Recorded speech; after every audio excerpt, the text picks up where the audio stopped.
नमस्कार, सिटी न्यूजच्या बातमीपत्रात प्रेक्षकांचं मनपूर्वक स्वागत। आज दिनांक 8 जून 2025 वार रविवार। बातमीपत्राची सुरुवात करूया सुविचारमालेने। कधीही हार मानू नका, प्रत्येक क्षण एक नवीन सुरुवात आहे। आजचा सुविचार आपण बघितला, आता बघूया बातमीपत्रातील ठळक बातम्या।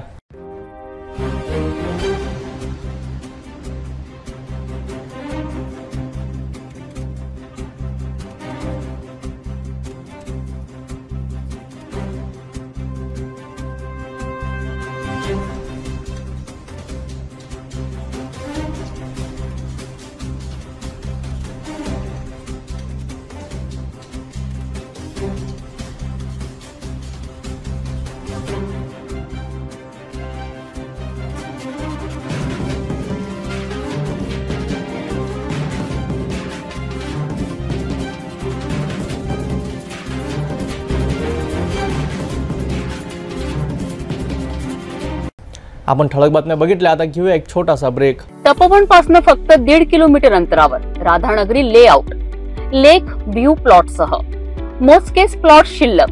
त्वरित संपर्क करा 9930706667 किंवा 7620433325 या क्रमांकावर।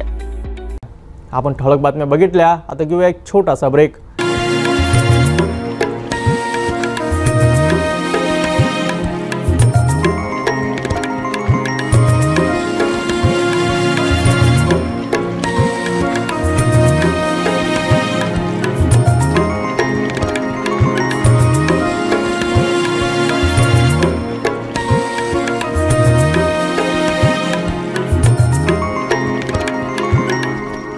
ब्रेकनंतर बघूया सविस्तर बातम्या।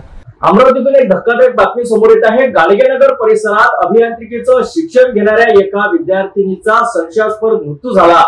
सुरुवातीला आत्महत्येचा संशय व्यक्त करण्यात आला होता, पण शवविच्छेदन अहवालाने या प्रकरणाला वेगळं वळण दिलं आहे। मृत विद्यार्थिनीच्या डोक्यात अंतर्गत दुखापत असल्याचं समोर आल्याने आता गाडगेनगर पोलीस खुनाच्या दिशेने तपास करीत आहेत। पाहूया घटनेबद्दल गाडगेनगर पोलीस निरीक्षक दिनेश धातोंडे काय म्हणतात। जे आमच्याकडे जे प्रकरण आलेलं होतं त्याच्यामध्ये आम्ही 103(1) BNS खुनाचा गुन्हा आम्ही दाखल केलेला आहे। त्याच्यामध्ये आम्हाला प्रायमरी कॉज ऑफ डेथ प्राप्त झालेलं होतं। त्याच्यामध्ये हेड इंजुरी, पोस्टमॉर्टम हँगिंग असं त्याचं मृत्यूचं कारण दिलेलं होतं। त्या अनुषंगाने आम्ही हत्येचा गुन्हा दाखल केलेला आहे आणि त्यामध्ये जो आरोपी आहे प्रतीक गिरसे नावाचा, त्याला आम्ही अटक केलेली आहे। त्याचा 10 तारखेपर्यंत PCR दिलेला आहे। त्या PCR मध्ये आम्ही त्याचा तपास करत आहोत। त्यांनी कोणत्या कारणासाठी तिची हत्या केली, त्याचा काय उद्देश होता, याबाबत आम्ही पुढील तपास करत आहोत। त्याचा जो मित्र आहे प्रथमेश नावाचा, त्याने 112 वर एक कॉल केलेला होता की असा प्रकार झालेला आहे आणि त्यांनी पोलीस मदत मागितली होती। त्या अनुषंगाने आमची पोलीस टीम तिथे पोहोचली आणि पुढील जो पंचनामा आणि इतर कारवाई आहे त्याप्रमाणे आम्ही केली आणि जी मृतक आहे तिच्या बहिणीच्या तक्रारीवरून आम्ही गुन्हा दाखल केलेला आहे। आता पुढील तपासाची दिशा जो तांत्रिक तपास आहे, त्यानंतर इतर काही साक्षीदार आहे, CCTV आहे, यावरून आम्ही पुढील तपास करत आहोत आणि हत्येचं काय कारण आहे आणि काय उद्देश असा आहे याबाबत आम्ही तपास करत आहोत। शिक्षणानिमित्त अमरावतीत आलेल्या एका तरुणीचा अकाली मृत्यू आणि या मृत्यूमागे दडलं एक गूढ। गाडगेनगर परिसरातील या अभियांत्रिकी विद्यार्थिनीच्या संशयास्पद मृत्यूने हळहळ व्यक्त केली जात असताना शवविच्छेदन अहवालाने या प्रकरणाला अनपेक्षित कलाटणी दिली आहे। तिच्या डोक्यात आढळलेल्या अंतर्गत दुखापतीने अनेक प्रश्न निर्माण केले आहे। आता पोलीस या प्रकरणाचा तपास एका वेगळ्या दिशेने करीत आहेत।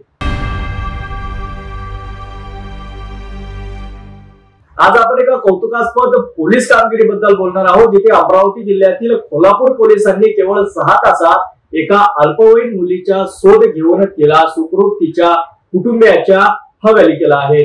अमरावती जिल्ह्यातील खोलापूर पोलीस स्टेशन अंतर्गत येणाऱ्या एका गावातून एक अल्पवयीन मुलगी अचानक बेपत्ता झाली। अज्ञात व्यक्तीने तिला फूस लावून पळवून नेल्याची तक्रार मुलीच्या नातेवाईकांनी तात्काळ खोलापूर पोलीस स्टेशनमध्ये नोंदविली। या गंभीर घटनेची दखल घेत पोलिसांनी लगेचच गुन्हा दाखल केला। मिळालेल्या माहितीनुसार खोलापूर पोलीस स्टेशनमध्ये BNS अंतर्गत गुन्हा नोंदविण्यात आला। तक्रार दाखल होताच खोलापूर पोलिसांनी वेगाने तपासाची चक्रे फिरवली। ठाणेदार सुलभा राऊत यांच्या मार्गदर्शनाखाली त्यांच्या पथकाने अथक प्रयत्न केले। त्यांच्या जलद आणि योग्य कार्यवाहीमुळे अवघ्या 6 तासातच पडून गेलेल्या अल्पवयीन मुलीचा शोध लावण्यात पोलिसांना यश आले। मुलीला सुखरूप शोधल्यानंतर पोलिसांनी तिला तिच्या आईवडिलांकडे सुपूर्द केले। पोलिसांच्या या तत्पर आणि यशस्वी कामगिरीचे सर्वत्र कौतुक केले जात आहे। खरंच ही एक प्रेरणादायी कामगिरी आहे। तर कोल्हापूर पोलिसांनी दाखवलेली तत्परता आणि संवेदनशीलता यामुळे कुटुंबियाची चिंता दूर झाली आणि एका अल्पवयीन मुलीला सुरक्षित घरी परत आणता आलं। या कामगिरीसाठी कोल्हापूर पोलीस दलाचे गावातील नागरिकांनी मनपूर्वक अभिनंदन केले।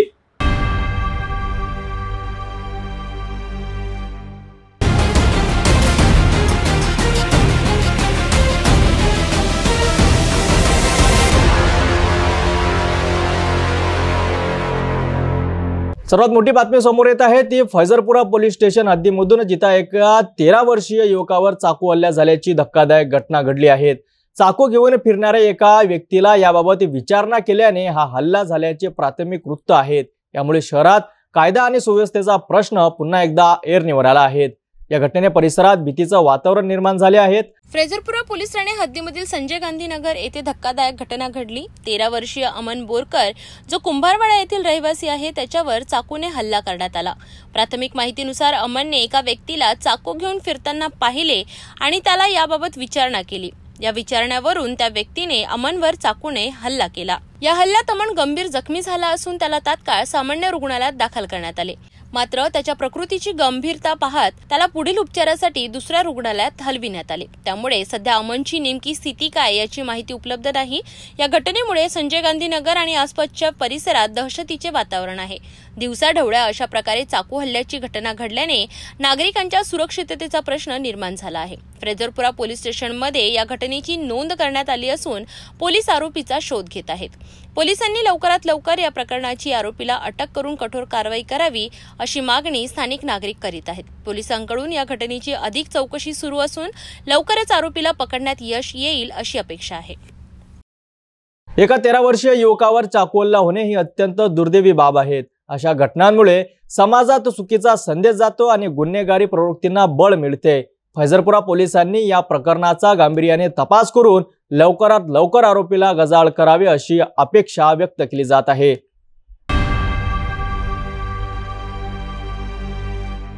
नमस्कार, बातमीपत्रामध्ये आपले स्वागत आहे। आजची सर्वात दुर्दैवी बातमी समोर येत आहे धामणगाव रेल्वे येथून। रेल्वे गाडी चढत असताना पाय घसरून एका महिलेचा भीषण अपघात झाला असून त्यात तिला आपले दोन्ही पाय गमवावे लागले आहेत। धामणगाव रेल्वे स्थानकावर एक हृदयद्रावक घटना घडली। धामणगावहून नागपूरकडे जाणाऱ्या प्रवासी रेल्वे गाडीत चढत असताना दत्तापूर येथील रहिवासी असलेल्या यशोदा ढोले वय वर्ष 40 यांचा पाय घसरला। क्षणातच त्या रेल्वे खाली ओढल्या गेल्या। या भीषण अपघातात यशोदा ढोले यांना आपले दोन्ही पाय गमवावे लागले असून त्यांना गंभीर दुखापत झाली आहे। घटनेची माहिती मिळताच रेल्वे पोलीस आणि काही कर्मचाऱ्यांनी तातडीने धाव घेतली। कोणतीही वेळ वाया न घालवता त्यांनी जखमी यशोदा ढोले यांना तात्काळ ग्रामीण रुग्णालय धामणगाव रेल्वे येथे उपचारासाठी दाखल केले। तेथे त्यांच्यावर प्राथमोपचार करण्यात आले। मात्र दुखापत गंभीर असल्याने त्यांना पुढील उपचारासाठी यवतमाळ येथे रेफर करण्यात आले। या दुर्दैवी घटनेने रेल्वे प्रशासनादरम्यान सुरक्षिततेचा मुद्दा पुन्हा एकदा ऐरणीवर आला आहे। तर यशोदा ढोले लवकर बऱ्या व्हाव्यात यासाठी सर्वजण प्रार्थना करीत आहेत। अमरावती जिल्ह्यातील धारणी तालुक्यातून एक चिंताजनक बातमी समोर येत आहे। धारणी मुख्यालयापासून अवघ्या 7 किलोमीटर अंतरावर असलेल्या उतावली गावात बिबट्याचा मुक्त संचार नागरिकांमध्ये भीतीचं वातावरण निर्माण करीत आहे। धारणी ते परतवाडा मार्गावर वसलेलं उतावली गाव गेल्या 2 दिवसांपासून इथले स्थानिक नागरिक आणि वाहन चालकांना रोज सायंकाळच्या सुमारास आणि रात्री मुख्य रस्त्यावर बिबट्या दिसतोय। यामुळे शेतकरी, प्रवासी आणि सामान्य नागरिकांमध्ये भीतीचं सावट पसरलं आहे। बिबट्याच्या सततच्या दर्शनामुळे शेतीकाम करण्यासाठी जाणाऱ्या शेतकऱ्यांची चिंता वाढली आहे। शेतात जाणं गरजेचं असलं तरी बिबट्याच्या धास्तीने शेतकरी धास्तावले आहेत। वन विभागाची टीम बिबट्याच्या शोधात असली तरी अजूनपर्यंत बिबट्याच्या हालचालीबाबत कोणतीही ठोस माहिती मिळालेली नाही। मात्र गावातील काही नागरिकांनी बिबट्याचे फोटो आणि व्हिडिओ आपल्या मोबाईल फोनमध्ये कैद केले आहेत, जे आता परिसरात चांगलेच व्हायरल झाले आहेत। वन विभागाने यावर तातडीने लक्ष देऊन बिबट्याला पकडण्याची मागणी स्थानिक नागरिक करीत आहेत। पण सध्या उतावली या परिसरात आहोत। 2 दिवसापासून उतावली या परिसरामध्ये बिबट्याचा मुक्त संचार असल्याची माहिती मिळत आहे। काही स्थानिक नागरिकांनी बिबट्याचे फोटो व व्हिडिओ सुद्धा काढलेले आहे आणि ते सुद्धा सोशल मीडियावर व्हायरल झालेले आहे। त्या अनुषंगाने आज आपण उतावली या गावात आलेलो आहोत। स्थानिक शेतकऱ्यांकडून आपण हकीकत जाणून घेऊ। दीदी, अपना गांव कौन सा है? उतावली। और यहाँ पर अभी हम लोग जो सुने कि रात में बिबटिया दिख रहा, ये बात सही है? हाँ। आपने देखी बिबटिया? हाँ। अच्छा, अभी आप कितनी रहती है? हाँ। अच्छा, कितना बड़ा है? मतलब बड़ा ही होगा, दूर से देखो। अच्छा, दूर से देखो। अभी मैं जैसा पूरे गांव में एक चर्चा चालू हुई थी, इधर बिबटिया निकला, रात में भी दिख रहा। हाँ। तो आप लोग जैसा खेत में रहते, हाँ। आपने देखे? मैं तो नहीं देखा बेटा। इन्होंने देखे? आप बहू है कि बेटी है? बहू है। अच्छा, इन्होंने देखे। हाँ। आप रात में ही रहते? हाँ, हम यही रहते। कोई फॉरेस्ट वाले आए थे? हाँ, कल आए थे। आए थे फॉरेस्ट वाले? हाँ। अच्छा। धारणी ते परतवाडा या मार्गावर उतावली गावात नजीक आहो। रात्री जो व्हिडिओ व्हायरल झालेला आहे बिबट्याचा, ते हेच ठिकाण आहे। या ठिकाणावरून या रोडवर बिबट काही स्थानिक नागरिकांना दिसला व त्यांनी बिबट्याला आपल्या मोबाईल कॅमेऱ्यामध्ये कैद केले। सध्या वन विभागाची संपूर्ण टीम गस्तीवर आहे व बिबट्याचा शोध घेत आहे। या घटनेमुळे वन विभागासमोरील आव्हान वाढलं आहे, तर बिबट्याला सुरक्षितपणे पकडून त्याला योग्य अधिवासात सोडणं हे अत्यंत महत्त्वाचं आहे। तोपर्यंत नागरिकांनी सतर्क राहावे आणि रात्रीच्या वेळी घराबाहेर पडताना, विशेषतः शेतात जाताना योग्य ती खबरदारी घ्यावी। आम्ही या घटनेवर लक्ष देत आहोत आणि तुम्हाला याबद्दलची पुढील माहिती लवकरच देत राहू। तोपर्यंत पाहत राहा सिटी न्यूज। भेटूया एका छोट्याशा विश्रांतीनंतर। शादी और ब्याह की शुरुआत आराधना साड़ी के साथ।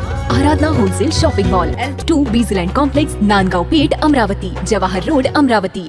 विश्रांतीनंतर पुन्हा आपले स्वागत। एक दिलासादायक बातमी अकोला जिल्ह्यातून समोर येत आहे, जिथे गावकऱ्यांच्या सतर्कतेमुळे आणि जय सेवालाल गौरक्षण संस्थांच्या प्रयत्नामुळे 2 गायींना जीवनदान मिळाले आहे।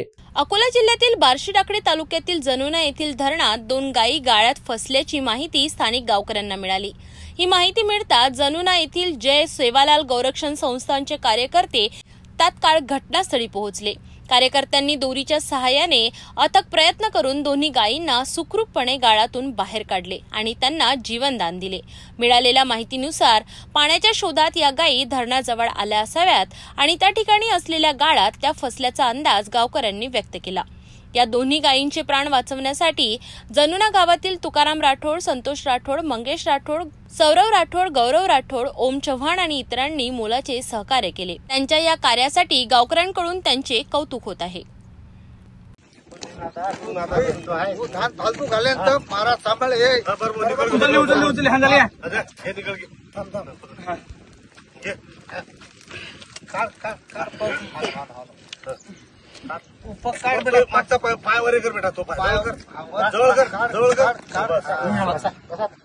मानवी मदतीमुळे आणि सामुदायिक प्रयत्नामुळे कशा प्रकारे जीव वाचवता येतो याचे हे एक उत्तम उदाहरण आहे। या घटनेमुळे जनुना गावातील जय सेवालाल गौरक्षण संस्थेने कार्य अधिक प्रकाशित झाले आहेत।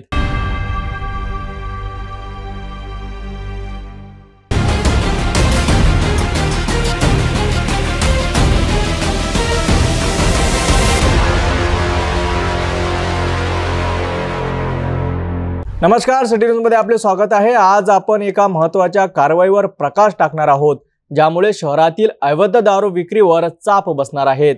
माना पोलिसांनी प्रहार ऑपरेशन अंतर्गत अवैध दारू विक्रेत्यांविरुद्ध कंबर कसली असून सलग 3 दिवसाच्या कारवाईने नागरिक सुटकेचा श्वास घेत आहेत। या कारवाईमुळे महिला वर्गात विशेष आनंदाचे वातावरण पाहायला मिळत आहेत. गेल्या काही दिवसात माना पोलीस स्टेशन आता ऍक्शन मोडवर आलेले नागरिकांना स्पष्टपणे दिसत आहे. विशेषतः अवैध दारू विक्रेत्यांवर लक्ष केंद्रित करून प्रहार ऑपरेशन अंतर्गत कठोर पावले उचलली जात आहेत. पोलीस सूत्रांकडून मिळालेल्या माहितीनुसार 5 जून रोजी माणा येथील मेनलाईन बाजारात राजरोसपणे सुरू असलेली अवैध देशी दारू विकत असलेल्या 2 व्यक्तींना अटक करून त्यांच्यावर कार्यवाही करण्यात आली. परंतु एवढ्यावरच न थांबता परिसरात अजूनही अवैध धंदे सुरू असल्याचे पाहून माणा पोलीस स्टेशनचे ठाणेदार सूरज सुरवसे आणि सहाय्यक पोलीस उपनिरीक्षक गणेश महाजन यांनी तातडीने पुढील कारवाईची योजना आखली. त्यांना मिळालेल्या गुप्त माहितीच्या आधारे ठाणेदारांनी आपल्या कर्मचाऱ्यांना कोणतीही पूर्वसूचना न देता अचानक छापा टाकला. विशेष म्हणजे ज्या ठिकाणी अगोदर अवैध दारू पकडली होती त्याच ठिकाणी राजरोसपणे अवैध दारू विक्रीचे काम सुरू होते. माना पोलीस स्टेशनचे 25 ते 30 होमगार्ड आणि पोलीस कर्मचारी तात्काळ घटनास्थळी पोहोचले. या कारवाई दरम्यान अवैध दारू विक्री करणारा एक मुख्य सूत्रधार पळून जाण्यात यशस्वी ठरला. मात्र 2 जणांना पोलिसांनी अटक केली असून त्यांच्यावर कायदेशीर कारवाई करण्यात आली आहे. आणि 7 जून रोजी माणा पोलीस स्टेशन अंतर्गत येत असलेल्या खापरवाडा येथे ही कार्यवाही करण्यात आली. येथे अवैध दारू विक्री करत असलेल्या रोशन गवई आणि धीरज सावळे तसेच अवधूत बर्डे यांच्यावर माणा पोलिसांनी कार्यवाही करून त्यांच्याकडून 2660 रुपयांच्या दारूच्या सीलबंद बाटल्यांसह मुद्देमाल जप्त केला. ही संपूर्ण कार्यवाही माणा पोलीस स्टेशनचे ठाणेदार सूरज सुरवसे यांच्या मार्गदर्शनाखाली पोलीस उपनिरीक्षक Ganesh Mahajan, police head constable Rajesh Dongre, Jaykumar Mandaware, Umesh Haramkar, Pankaj Waghmare आणि महिला पोलीस कॉन्स्टेबल रोशनी गायकवाड यांनी यशस्वीरित्या पार पाडली. जिल्हा पोलीस अधीक्षक अर्चित चांडक यांच्या प्रहार ऑपरेशनला या कार्यवाहीमुळे अधिक बळ मिळत आहे. अवैध दारू विक्रीवर आळा बसल्याने विशेषतः महिलांमध्ये समाधानाचे आणि आनंदाचे वातावरण आहे. या प्रहार ऑपरेशनमुळे समाजात सकारात्मक संदेश गेला असून अवैध धंद्यांना चाप बसण्यास मदत झाली आहे. माना पोलिसांच्या या अथक प्रयत्नाने सर्वत्र कौतुक आहेत. पुढील बातम्यांसाठी पाहत रहा सिटी न्यूज. उद्धवजी आणि राजसाहेब यांच्या युतीच्या संदर्भामध्ये जे काही महाराष्ट्रामध्ये आज चर्चा चालू आहे वृत्तवाहिन्यामध्ये आणि वृत्तपत्रामध्ये, या संदर्भात शिवसेना पक्षाची भूमिका आमचे मुख्य नेते, राज्याचे माजी मुख्यमंत्री आणि आताचे उपमुख्यमंत्री सन्माननीय एकनाथरावजी शिंदे साहेब यांनी अतिशय स्पष्टपणे मांडलेली आहे. युती कोणासोबत कोणी करायची हा त्या पक्षाचा अधिकार आहे असं ते बोलले आणि त्यामुळे आमच्या नेत्यांनी जी भूमिका मांडल्यामुळे मी काही त्याच्यावर अधिक भाष्य करू इच्छित नाही. या संदर्भामध्ये जी काही भूमिका आमचे नेते या ठिकाणी मांडलेली आहे त्याच भूमिकेशी आम्ही सर्वजण सहमत आहोत आणि पुढे काही अजून या संदर्भात घडामोडी झाल्या की आम्ही सविस्तर या संदर्भात बोलू. गजानन कीर्तिकर असं म्हणतात की दोन्ही बंधू एकत्र आल्यानंतर ठाकरे ब्रँड टिकेल, एकनाथ शिंदेंनी ठाकरे सोबत जावं. या संदर्भामध्ये मुख्य नेते एकनाथरावजी शिंदे साहेब यांच्या भूमिकेला आता आम्ही पाठिंबा दिलेला आहे आणि त्यांच्या सोबत आम्ही सर्वजण पूर्वी सुद्धा जो उठाव आम्ही केला होता त्या उठावासोबतच त्यांच्या नेतृत्व मानून आम्ही सर्वजण त्यांच्यासोबत गेलो. काही अपक्ष आमदार होते, त्यानंतर त्यांच्यासोबत आतापर्यंत आम्ही खऱ्या अर्थानं त्यांना नेता मानून त्यांच्यासोबत आहोत. पुढे सुद्धा त्यांच्या सोबतच आम्ही राहणार आहोत आणि म्हणून ते ज्या वेळेस जसा निर्णय पक्षाच्या हितासाठी घेतील त्यांच्या सोबत आम्ही राहणार आहोत. सामना रोकटोकमध्ये असं लिहिण्यात आले की भारताच्या पंतप्रधानांना लष्करी गणवेशाचा वापर राजकीय लाभासाठी कोणी दिला, लष्करी गणवेशाचा वापर बेकायदेशीर आहे, त्याबद्दल मोदीवर गुन्हा दाखल होऊ शकतो. सामनात लिहिलं. एखाद्या वृत्तपत्रामध्ये संपादकीय म्हणून जे काही वृत्त लिहिल्या जाते त्याच्यावर काही बोलण्यासारखं या ठिकाणी फार त्याला महत्व देणं मला तरी वाटते फार गरजेचं नाही. कायद्या आणि संविधानामध्ये हा देश चालतो. देशाच्या प्रधानमंत्र्यांना ज्या पद्धतीचा अधिकार आहे, ज्या पद्धतीचं या ठिकाणी देशाचे प्रधानमंत्री देशाच्या सर्वांगीण विकासासाठी निर्णय घेत असतात. देशाच्या सर्व गोष्टीमध्ये त्यांना देशाच्या सुरक्षा असेल किंवा वेगवेगळ्या सैन्य दलाच्या संदर्भामध्ये ज्या वेळेस ज्या हिताचा निर्णय घ्यावा लागते त्यावेळेस देशाच्या प्रधानमंत्र्यांना हे संविधानिक अधिकार सातत्यानं राहिलेला आहे आणि त्यामुळे एखाद्या वृत्तपत्राच्या माध्यमात बातमी आली किंवा संपादकीय काही लिहिल्या गेलं तर त्या संदर्भात प्रतिक्रिया देणं मला वाटतं गरजेचं नाही. सर, मुख्यमंत्री फडणवीस साहेबांनी अनुसूचित जमाती आयोगाची स्थापना केली, त्याबद्दल अतिशय महत्वाचा निर्णय हा कॅबिनेटमध्ये हा घेतला गेला. अनुसूचित जमातीचं संविधानिक अधिकार या ठिकाणी कायद्याद्वारे त्यांना मिळालं पाहिजे आणि हे आयोग या ठिकाणी कार्यरत राहिलं पाहिजे असा मंत्रिमंडळामध्ये प्रस्ताव आला. तो आम्ही सर्वानुमते या ठिकाणी मंजूर केला आणि याच धर्तीवर अनुसूचित जातीचं सुद्धा कायदेशीर आयोग त्याच्यामध्ये काही सुधारणा करून पुढच्या आठवड्यामध्ये आता येणाऱ्या कॅबिनेटमध्ये येणार आहे. आणि म्हणून राज्यातल्या अनुसूचित जमाती आणि जाती यांना वेगवेगळ्या शेवटच्या घटकापर्यंत चांगलं त्यांच्यासाठी खऱ्या अर्थानं काम करता यावं. आदिवासी आणि अनुसूचित जाती यांच्या खऱ्या अर्थानं कल्याणासाठी ज्या शासनाच्या वेगवेगळ्या योजनेचा फायदा त्यांच्यापर्यंत पोहोचावा.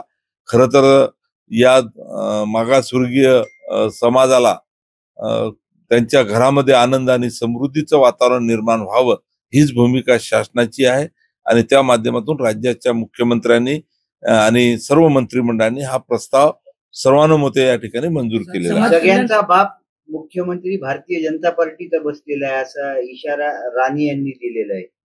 निलेश राणे धाराशिव मध्ये वक्तव्य केलेलं. नितेश राणे या संदर्भात त्यांच्याच बंधूंनी मला वाटते अतिशय स्पष्ट भूमिका मांडलेली आहे आणि राजकारणामध्ये कोण कोणाचा बाप कोण कोणाचा काय असतो हे तर काळ आणि वेळ दाखवणार आहे पुढच्या काळामध्ये. आणि म्हणून आता बोलताना काय बोलावं, कशा पद्धतीनं बोलावं हा खऱ्या अर्थानं जो स्टेटमेंट देणारा व्यक्ती आहे त्याला समजलं पाहिजे. मी या ठिकाणी एवढंच म्हणणार आहे की आज शिवसेना, भारतीय जनता पार्टी आणि राष्ट्रवादीची महायुती आहे आणि या महायुतीच्या माध्यमातून राज्य सरकारमध्ये आम्ही सर्वजण सत्तेत आहोत आणि शेवटच्या घटकापर्यंत आणि सर्वसामान्य माणसाचं हित या शासनाकडून कसं जोपासल्या जाईल, गोरगरीब माणसाचं हितासाठी काय करता येईल, शेतकऱ्यासाठी काय करता येईल, समाजातला राहणारा वेगवेगळा घटक आहे त्याच्यासाठी काय करता येईल. आणि म्हणून या सर्व दृष्टीनं सन्माननीय एकनाथरावजी शिंदे साहेब जेव्हा मुख्यमंत्री होते, त्याच्यानंतर आता देवेंद्रजी फडणवीस साहेब आणि एकनाथराव शिंदे साहेब आणि अजितदादा पवार हे दोन्ही उपमुख्यमंत्री आहे. मंत्रिमंडळाचे आमचे तिन्ही पक्षाचे सर्व सदस्य हे सातत्यानं सरकारमध्ये सर्वसामान्य माणसाला केंद्रबिंदू मानून काय उपाययोजना करता येईल, हे राज्य कशा पद्धतीनं प्रगतीपथावर नेता येईल, या राज्यामध्ये ज्या काही विकासाच्या योजना थांबल्या होत्या, अनेक योजना प्रकल्प थांबले होते, ते कसे सुरू करता येईल आणि महाराष्ट्र हा देशामध्ये कसा नंबर 1 राज्य करता येईल आणि त्या पद्धतीनं या ठिकाणी सातत्यानं प्रयत्न आमचे सर्वांचे आहे. निधी वगैरे उद्धव ठाकरेंच्या मुलाला पावसाळ्यात जेलवारी होऊ शकते, त्यांनी आदित्य ठाकरे असा निशाणा. आता कोण काय बोलतो याच्यावर प्रत्येकावर उत्तर देणं मला असं वाटतं गरजेचं नाही. बरेच जण मनात येईन तसं बोलत असतात. माझ्या मताने या ठिकाणी आज सर्वसामान्य पावसाळा सुरू होणार आहे, खरीपचा हंगाम सुरू होणार आहे, शेतकऱ्यांचे प्रश्न आहेत, शेतमजुरांचे प्रश्न आहेत, बेरोजगारांचे प्रश्न आहेत, प्रकल्पग्रस्तांचे प्रश्न आहेत आणि अशा अनेक गोष्टी महाराष्ट्राच्या असताना अशा संदर्भात या सर्व समाजातल्या घटकांना न्याय देण्याची भूमिका ही आमच्या सरकारची आहे आणि त्या पद्धतीने आम्ही काम या ठिकाणी करतो आहे. पांडुरंगाची इच्छा असली तर आषाढी वारीपर्यंत दोघं बहीण भाऊ एकत्र येतील असं अमोल मिटके म्हणून आहे राष्ट्रवादीच्या एकत्रीकरणावर. ते तर त्या आपल्याला दिसून येईल ना, कोण एकत्र येणार आहे, कोण वेगळे होणार आहे, हे येणाऱ्या काळात आणि वेळच दाखवणार आहे आपल्याला. राज ठाकरेच्या सभांना गर्दी होते मात्र मतं मिळत नाहीत. उद्धव ठाकरे जे आहे ते मतं परावर्तित करतात असं खासगी चर्चेत बोलताना पत्रकाराशी शरद पवार म्हणाले. आता खासगी चर्चा होती ना, ते काय म्हणाले हे तर मी नव्हतो तिथे. शरद पवार साहेब हे ज्येष्ठ नेते आहेत आणि अनुभवी नेते आहेत. महाराष्ट्राच्या जडणघडणीमध्ये त्यांचा फार मोठा वाटा आहे. त्याच्यामुळे त्यांच्या संदर्भात मी काही बोलावं एवढा मी काही मोठा नाही. आता या अनुषंगाने संजय शिरसाट असं म्हणाले की शरद पवार यांनी अलगत मिठाचा खडा टाकण्याचं काम केलं. ठीक आहे, ते बोलले तर त्यांनीच त्या संदर्भात उत्तर द्यावं. लक्ष्मण हाके असं म्हणाले की अजित पवार यांच्यावर अख्खं मंत्रिमंडळ नाराज आहे, निधी वगैरे देत नाहीये. शिवसेनेची सुद्धा तीव्र नाराजी आहे. मंत्रिमंडळातला निधीच्या संदर्भामध्ये जो काही विषय आहे तो आमचे 3 पक्षाचे प्रमुख नेते आहेत, त्या नेत्यांकडे आम्ही आमचा विषय मांडत असतो, त्यांना सांगत असतो आणि नेते हे आपसात बसून त्याच्यामध्ये मार्ग काढत असतात. नाराजी आहे का असं शिंदे गटाची अजितदादा? नाराजगी झाली की आपल्या समोर येऊन प्रेस घेऊन तुम्हाला सर्वांना मी सांगेन. महाराष्ट्रातील निवडणुकीत फिक्सिंग झाल्याचा आरोप निराधार असं जे आहे ते केंद्रीय निवडणूक आयोगानं राहुल गांधींना फेटाळले. महाराष्ट्रामध्ये जे काही बहुमतामध्ये हे सरकार आलेलं आहे, आतापर्यंत न भूतो न भविष्य एवढ्या महायुतीच्या खऱ्या अर्थानं जागा निवडून आलेल्या आहेत. त्यावरून साहजिक विरोधी पक्षाला वाटते की आता आमचं समोरचं राजकारणाचं काय होईल. परंतु महायुतीमध्ये खऱ्या अर्थानं जे काम सन्माननीय एकनाथराव शिंदे साहेबांच्या काळामध्ये झालं, सर्वसामान्य माणसाला आधार वाटावा अशा पद्धतीचं राज्याचं नेतृत्व त्यांनी केलं. सीएम म्हणजे कॉमन मॅन अशा पद्धतीची भूमिका त्यांनी घेतली. कोणी राज्यातला माणूस सहज मुख्यमंत्र्याला भेटू शकतो, कधीही भेटू शकतो, असं चित्र त्या काळामध्ये खऱ्या अर्थानं आपल्या सर्वांना पाहायला मिळालं. समाजातल्या जवळपास सर्वच घटकासाठी त्यांनी निर्णय घेतला. राज्य सरकारमध्ये मी आतापर्यंत पाहिलं नाही, मी सुद्धा 5दा निवडून आलो आहे आणि 5दा निवडून आल्यानंतर सरकारमध्ये सुद्धा मी काम केलेलं आहे. जवळपास या कमी कालावधीमध्ये शासन निर्णय जर आपण संख्या पाहिली तर 500च्या वर वेगवेगळे शासन निर्णय हे सन्माननीय एकनाथराव शिंदे साहेबांच्या काळामध्ये सरकारकडून घेण्यात आले. लाडली बहीण असेल, बेरोजगार युवक असेल, शेतकरी असेल, शेतमजूर असेल, अवकाळी पाऊस असेल, अतिवृष्टी असेल, सततचा पाऊस असेल, पावसामध्ये खंड असेल, वेगवेगळ्या शेतकऱ्यांच्या मालावर रोग आले असेल, बोंडाळी असेल, गोंगलगाय असेल, लष्करी अळी असेल, अशा अनेक गोष्टी त्या काळामध्ये आपण सर्वांनी पाहिलेलं आहे की नेहमी एकनाथ शिंदे साहेबांच्या सरकारने त्या ठिकाणी भरभरून देण्याचं काम केलं. वेगवेगळे धाडसी निर्णय घेतले आणि त्याच्यामुळे सर्वसामान्य जनता ही अतिशय त्याच्यावर प्रभावित होती, आनंदित होती आणि राज्यामध्ये अशा पद्धतीचं कारभार पाहून भरभरून मतरूपी आशीर्वाद महायुतीला जनतेने दिलेला आहे. आणि मग हे जनतेने आशीर्वाद दिल्यानंतर एवढे न भूतो न भविष्य सीटा आमच्या आल्या आणि ह्या आल्यामुळे आता विरोधकांना साहजिक वाटते की त्याच्यामध्ये काही गडबड झाली का, अमकं झालं का, तमकं झाला. परंतु आता भविष्यात अजून निवडणुका आहेत. निवडणुकीमध्ये मतदार राजा हा आपला प्रतिनिधी कोण असला पाहिजे ही भूमिका घेत असतो. आणि म्हणून मला असं वाटतं की आता कुठेतरी काहीतरी बोलावं लागेल. विरोधी पक्ष गप्प तर राहणार नाही आणि म्हणून लोकशाहीमध्ये त्यांना सुद्धा त्यांचं मत मांडण्याचा अधिकार आहे.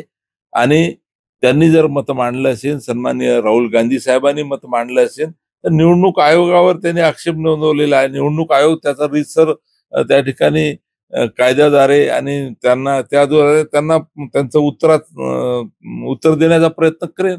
वसंतराव नाईकांचा पुतळा नांदेडमध्ये झालाय आणि अमित शहा यांच्या हस्ते झालं, पण वसंतराव नाईकांच्या वंशजांना या ठिकाणी डावलण्यात आल्याचा आरोप झाला. वसंतराव नाईक साहेब हे काही एका समाजाचे किंवा एखाद्या जातीचे नेते नव्हते. हरित क्रांतीचे प्रणेते आणि आपण पाहता की देशभरावर अशा अनेक योजना वसंतराव नाईक साहेबांनी महाराष्ट्रात ज्या आणल्या त्यानंतर देश स्तरावर त्या योजना राबवल्या गेल्या. हरित क्रांतीचे प्रणेते म्हणून वसंतराव नाईक साहेबांना संबोधल्या जाते. 11 वर्ष या राज्याचे मुख्यमंत्री असताना नाईक साहेबांनी ज्या पद्धतीनं धाडसी निर्णय घेऊन या महाराष्ट्राला सुजलाम सुफलाम करण्याचा प्रयत्न केला. दुष्काळ जर मुक्त झाला नाही तर मी फाशी घेईन अशा पद्धतीचा बोलणारा मुख्यमंत्री त्यावेळेस जनतेने पाहिला. आणि म्हणून पूजनीय आमचे वसंतराव नाईक साहेब हे महाराष्ट्रासाठी सर्वांसाठी एक आदर्श आहेत आणि खऱ्या अर्थानं त्यांच्याबद्दल प्रचंड आदर महाराष्ट्रातल्या जनतेमध्ये आणि देशातल्या जनतेमध्ये आहे. आणि म्हणून त्यांचे पुतळे जागोजागी अनेक गावागावामध्ये उभारल्या जातात आणि मग पुतळे या ठिकाणी नांदेड शहरामध्ये सुद्धा या वैभवात भर पडलेली आहे की नांदेड शहरामध्ये सुद्धा सन्माननीय अशोक चव्हाण साहेबांच्या पुढाकारानं या ठिकाणी हा पुतळा बसवण्यात आला. महानगरपालिकेने याच्यात खऱ्या अर्थानं फार सहकार्य केलं. तर हे आमच्या सर्वांसाठी अतिशय आनंदाची गोष्ट आहे.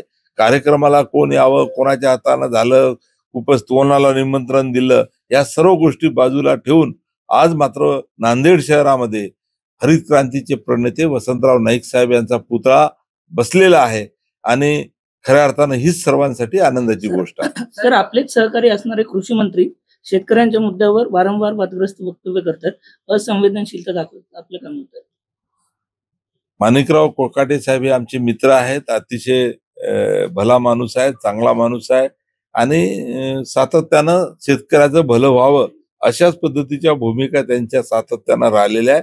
आणि आम्ही त्यांच्यासोबत जेव्हा बसतो बोलतो तर शेतीमध्ये नाविन्यपूर्ण प्रयोग झाले पाहिजे, शेतकरी हा समृद्ध झाला पाहिजे आणि शेतकऱ्याचं खऱ्या अर्थानं महाराष्ट्रामध्ये वेगवेगळ्या नाविन्यपूर्ण योजना आणून शेतीमध्ये काहीतरी वेगळं करण्याची त्यांची इच्छाशक्ती आहे आणि त्या पद्धतीचं निर्णय धोरणं खऱ्या अर्थानं ते आणतायत. कॅबिनेटमध्ये सुद्धा ते सातत्यानं शेतकऱ्याबद्दल शेतीबद्दल बोलत असतात आणि अशा याच्यामध्ये नक्कीच त्यांच्याकडून चांगलं येणाऱ्या काळामध्ये शेतकऱ्यांच्यासाठी आणि शेतीसाठी चांगल्या योजना आणून या ठिकाणी चांगल्या उपाययोजना होतील अशा पद्धतीच्या अपेक्षा त्यांच्याकडून मी व्यक्त करतो.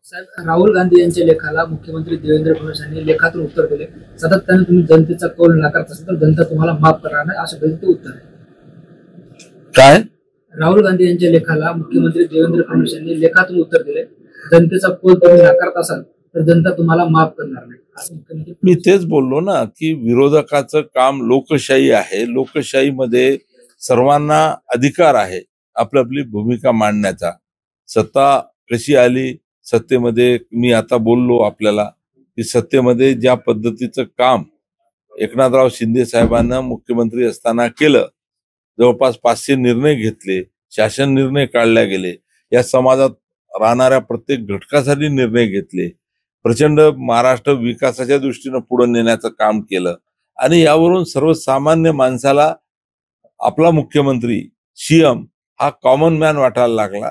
कोणी त्यांच्याकडे जाऊन या ठिकाणी अनेक गोष्टी मांडू शकतो अशा पद्धतीचा एक प्रचंड विश्वास जनतेमध्ये निर्माण झाला आणि त्यावरून महायुतीला भरभरून लोकांनी मतदान रूपी आशीर्वाद दिला आणि आतापर्यंत कधी महाराष्ट्राच्या इतिहासामध्ये एवढ्या जागा आल्या नाही त्या महायुतीच्या सरकारच्या आल्या आणि त्यावर मग आज सत्तेमध्ये देवेंद्र फडणवीस साहेब मुख्यमंत्री आहे, उपमुख्यमंत्री म्हणून आमचे नेते एकनाथराव शिंदे साहेब आहे आणि अजितदादा पवार आहे आणि मंत्रिमंडळात आम्ही सर्वजण आहोत आणि एक टीम म्हणून या ठिकाणी महाराष्ट्राच्या भल्यासाठी महाराष्ट्राच्या विकासासाठी आम्ही सर्वजण काम करतो आहे. आणि यामध्ये आता आरोप प्रत्यारोप हे तर लोकशाहीमध्ये चालत असतात. योग्य वेळी योग्य उत्तर देणं आणि पुढे चालत राहणं हाच त्याच्यामध्ये मला वाटते मार्ग आहे. नांदेडमधून एक अत्यंत दुर्दैवी बातमी समोर येत आहे, जिथे गोदावरी नदीत बुडून मायलेकीसह एका पुतणीचा मृत्यू झाला. कपडे धुण्यासाठी गेलेल्या या तिघी नदीच्या गाळी फसल्याने त्यांना आपला जीव गमवावा लागला. नांदेड जिल्ह्यातील उमरी तालुक्यातील भायगाव येथे एक हृदयद्रावक घटना घडली. गोदावरी नदीवर कपडे धुण्यासाठी गेलेल्या महानंदा भगवान हनुमंते वय वर्ष 35, त्यांची मुलगी पायल भगवान हनुमंते वय वर्ष 13 आणि पुतणी ऐश्वर्या मालू हनुमंते वय वर्ष 13 यांचा पाण्यात बुडून दुर्दैवी मृत्यू झाला. मागासवर्गीय वस्तीवर राहणाऱ्या या तिघी गेल्या 15 ते 20 दिवसांपासून पाणी टंचाईचा सामना करत होत्या. त्यांच्या वस्तीवरील बोरवेलची मोटर जळाल्याने पिण्याच्या पाण्याची आणि इतर वापरासाठी पाण्याची मोठी समस्या निर्माण झाली होती. कपडे धुण्यासाठी पाणी नसल्यामुळे महानंदा, पायल आणि ऐश्वर्या गोदावरी नदीवर गेल्या होत्या. मात्र नदीच्या काठावर मोठ्या प्रमाणात गाळ जमा झाल्याने त्यांना पाण्याचा अंदाज आला नाही. गाळात रुतून बसल्याने त्यांना बाहेर येता आले नाही आणि दुर्दैवाने या तिघींचा पाण्यात बुडून मृत्यू झाला. या घटनेने भायगाव आणि परिसरात शोककळा पसरली आहे. स्थानिक प्रशासनाने तातडीने पाणी पुरवठ्याची समस्या सोडविण्याची मागणी ग्रामस्थांकडून केली जात आहे. ही खरोखरच एक मन हेलकावणारी घटना आहे. तर पाणी टंचाईमुळे जीव गमावण्याची वेळ येणे हे दुर्दैवी आहेत. प्रशासनाने अशा मूलभूत सुविधांकडे गांभीर्याने लक्ष देणे गरजेचे आहेत. या घटनेवर पुढील अपडेटसाठी पाहत रहा सिटी न्यूज. जाता पुन्हा एकदा आजच्या ठळक बातम्या.